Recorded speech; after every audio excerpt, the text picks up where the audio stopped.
welcome back to Breakfast at the New RO. We've got a new puppy here with us now. This is Wombat, and this is Jeff's own dog. Yes, he's a little Australian Terrier, so we call him Wombat. He's a good little pup. He's 7 months old? Yep, Okay. He's just a pup, yep.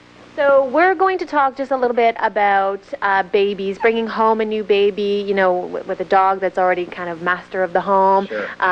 What can we do, you know, to just get them to behave around the baby? Well, the most important thing is to plan in advance. And the good thing about babies is you kind of know they're coming, and you get a bit of warning, about 9 months. Yeah. So the best thing to do is start to set the patterns and think about how you want that dog, you know, where you want it sleeping, those kind of things early. So for instance, with sleeping, you know, if the dog sleeps in your bed or in your room, is that where you're going to want the dog to sleep when the baby comes and perhaps is in your room?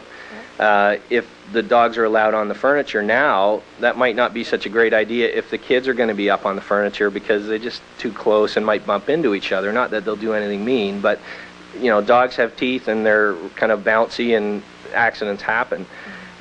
Things like, you know, are you in a pattern of always walking your dog at 4 o'clock? You know, odds are that pattern will change once you have a baby and you've got other priorities.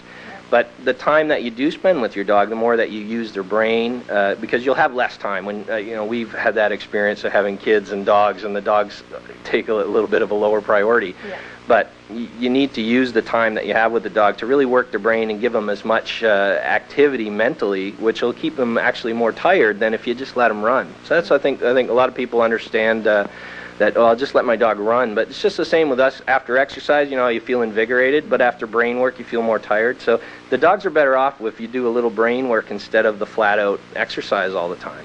Well, I always feel bad for dogs when, you know, there's little kids or little babies around because they're always, you know, grabbing them by the snout or grabbing their hair. Like, what can we do to even avoid that? Well, firstly, it's never a good idea to leave kids and dogs unsupervised ever. You just never know. As much as you trust your dog, you know, kids are unpredictable, dogs are unpredictable. The combination can be dangerous, and there's a lot at stake, right? So what you want to do is always supervise them, and you have to teach your kids as well as the dog what's allowed.